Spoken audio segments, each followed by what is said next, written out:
घना और रहस्यमयी जंगल था जिसके बारे में एक डरावनी कहानी मशहूर थी।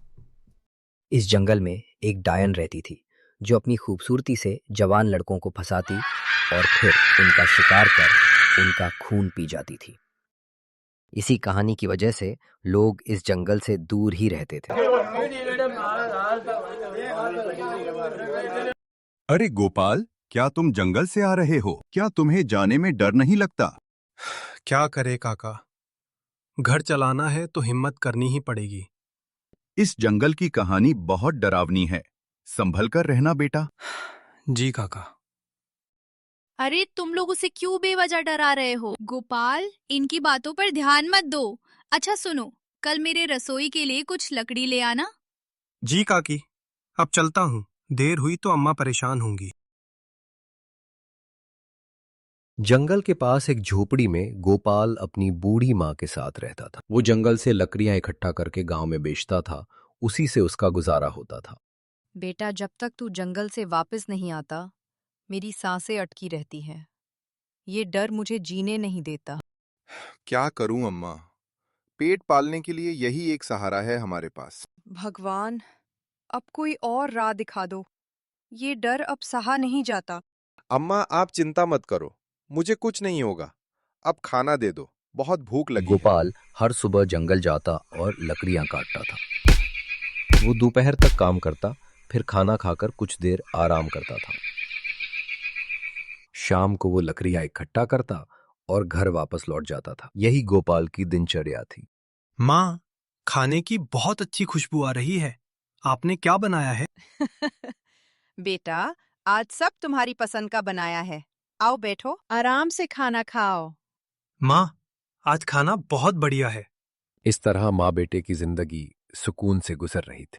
जंगल में गोपाल को निकलने में देर हो गई और धीरे धीरे अंधेरा होने लगा। आज बहुत देर हो गई है, अम्मा मुझे जरूर डांटेंगी। अचानक गोपाल को लगा कोई उसका पीछा कर रहा है। गोपाल, किधर जा रहे हो? इतनी भी क्या जल्दी है?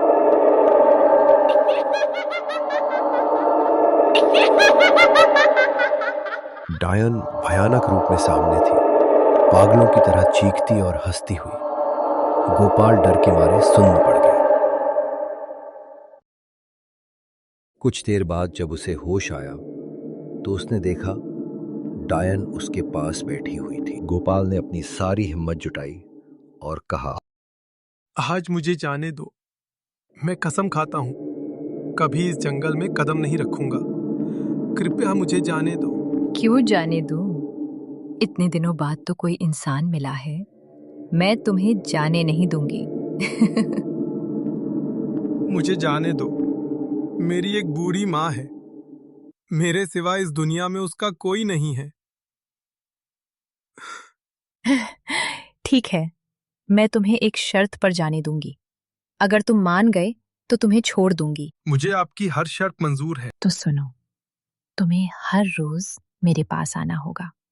अगर तुमने अपना वादा तोड़ा तो ना तुम बचोगे ना तुम्हारा गांव। सोच लो, क्या ये मंजूर है? गोपाल के पास शर्त मानने के अलावा कोई और चारा नहीं था। जी, मंजूर है। तो अब तुम जा सकते हो। मैं कल तुम्हारा इंतजार करूंगी। गोपाल जान बचाकर भागा। गोपाल घर पहुंचा, अब भी डर और सदमे में कांप रहा था। न उसके होंठ खुल रहे थे, न मां के सवालों का कोई जवाब निकल रहा था। अगली सुबह गोपाल भयभीत और भारी मन से जंगल पहुंचा। हर हल्की सी आहट पर उसे लगता कि कोई उसे देख रहा हो। कुछ देर बाद रात भर के डर और तनाव की वजह से उसी पेड़ के नीचे उसकी आंख लगी। तभी अचानक उसे लगा कि कोई पास ही है। जैसे ही उसने आंखें खोली, सामने डायन को खड़ा पाया। तुम्हारी हिम्मत की दाद देनी होगी गोपाल, वरना मुझे देखकर तो लोग डर से मर जाते हैं। अच्छा बैठो, बात करते हैं। अरे डरो मत, मैं कुछ नहीं करूंगी। गोपाल अपनी जान हथेली पर लेकर थरथराते हुए बैठ जाता है। डर के मारे गोपाल के होंठ सूख गए थे और धड़कनें तेज थीं। फिर भी उसने हिम्मत जुटाकर पूछा, आप कब से इस जंगल में हो? मैं इस जंगल से भी पुरानी हूँ, पता नहीं कितने युगों से। आप मुझसे क्या चाहते हो? मैं तुमसे कुछ नहीं चाहती, बस तुम्हारे साथ कुछ पल चाहती हूँ, क्योंकि सदियों में पहली बार कोई लौटा है। वरना लोग मुझे देखते ही मर जाते हैं। लेकिन गांव वाले तो कुछ और ही कहानी सुनाते हैं कि आप जवान मर्दों का शिकार करती हैं और उनका खून पीती हैं।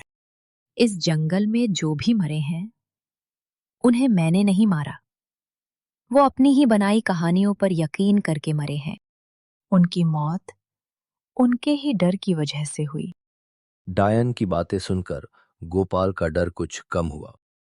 क्या आज घर नहीं जाना है या मेरे साथ जंगल में रहने का इरादा है? हाँ, जाता हूं। माँ राह देख रही होगी।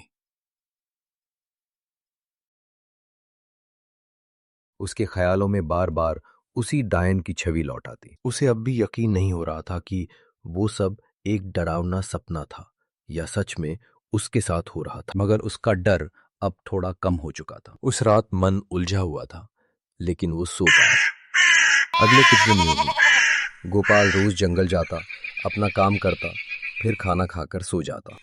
थोड़ी देर में डायन आती, उसे जगाती और फिर दोनों बैठकर बातें करते। फिर अंधेरा होते ही गोपाल अपनी लकड़ियां इकट्ठा करता और घर के लिए निकल पड़ता। आज आपको आने में देर हो गई। अच्छा, तो अब हमारा भी कोई इंतजार करने लगा है। महीने बीत गए। अब गोपाल को डायन के आने का इंतजार रहने लगा था। उसके उस रूप से अब उसे डर नहीं लगता था। गोपाल के दिल में उसके लिए एक खास जगह बन गई थी, जिसे वो खुद भी कोई नाम नहीं दे पा रहा था। क्या आप शुरू से ही ऐसी थीं? माफ कीजिए अगर मेरा सवाल गलत लगे, बस जानने की जिज्ञासा थी। सच में तुम मेरी कहानी सुनना चाहते हो? अगर आपको एतराज न हो तो सुनो। एक विशाल साम्राज्य के शक्तिशाली राजा की इकलौती राजकुमारी थी। मुझे अपने रुतबे और रूप पर घमंड था। एक दिन मैं अपनी सखियों के साथ जंगल में समय बिता रही थी, जहाँ एक साधु ध्यान में लीन थे। हमारी मौजूदगी से उनका ध्यान भंग हो गया और उन्होंने हम पर चिल्लाते हुए कहा, अरे मूर्खो, तुम लोगों में इतनी भी तमीज नहीं? तुरंत यहां से चले जाओ, वरना। वरना क्या? क्या तुम जानते हो तुम किससे बात कर रहे हो? मैं राजकुमारी हूँ। अपनी जुबान पर काबू रखो, वरना तुम्हारे लिए अच्छा नहीं होगा। अरे मूर्ख, तुम्हारा घमंड आज मैं खत्म करता हूं। जाओ, मैं तुम्हें शाप देता हूं। आज से तुम एक अत्यंत बदसूरत डायन बनकर इसी जंगल में सदियों तक भटकती रहोगी। तब से मैं इस जंगल में डायन बनकर भटक रही हूँ। पता नहीं कितनी सदियां बीत गईं। डायन की कहानी सुनकर गोपाल का दिल भर आया। वो पास गया और उसका हाथ थाम लिया। उसी क्षण डायन एक बेहद खूबसूरत राजकुमारी में बदल गई। ये चमत्कार देखकर गोपाल दंग रह गया। उसे अपनी आंखों पर यकीन नहीं हो रहा था। राजकुमारी खुशी से झूम उठी। गोपाल, मुझे मेरा पुराना रूप वापस मिल गया। शुक्रिया, मैं तुम्हारा ये एहसान कभी नहीं भूल पाऊंगी। ये सब क्या हो रहा है?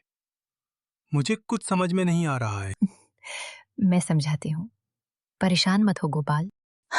डायन बनने के बाद मुझे अपनी गलती का एहसास हुआ। मैं साधु के पैरों में गिरकर गिड़गिड़ाई, माफी मांगी। तब उन्होंने कहा, मैं अपना श्राप वापस नहीं ले सकता, पर एक उपाय दे सकता हूँ। जब कोई तुम्हें इस रूप में देखकर भी सच्चे मन से स्पर्श करेगा, तभी तुम्हें मुक्ति की प्राप्ति होगी। ये सुनकर गोपाल की खुशी का ठिकाना नहीं रहा। दोनों खुशी से झूम उठे। गोपाल, तुमने मुझे केवल इस श्राप से नहीं, सदियों के दर्द और अकेलेपन से भी मुक्त किया है। राजकुमारी जी, मैंने तो बस दिल की सुनी। शायद मेरी किस्मत ने मुझे आपसे मिलाया है। क्या तुम सच में मुझे मेरे इस अतीत के साथ स्वीकार कर पाओगे? प्रेम में बीता कल नहीं, केवल धड़कनों की सच्चाई देखी जाती है, और मैं आपसे प्रेम करता हूँ। तो फिर आज से मेरी हर धड़कन सिर्फ तुम्हारी है। और मेरा जीवन हमेशा के लिए आपका। और इस तरह दोनों प्रेम और खुशियों भरे जीवन की ओर चले।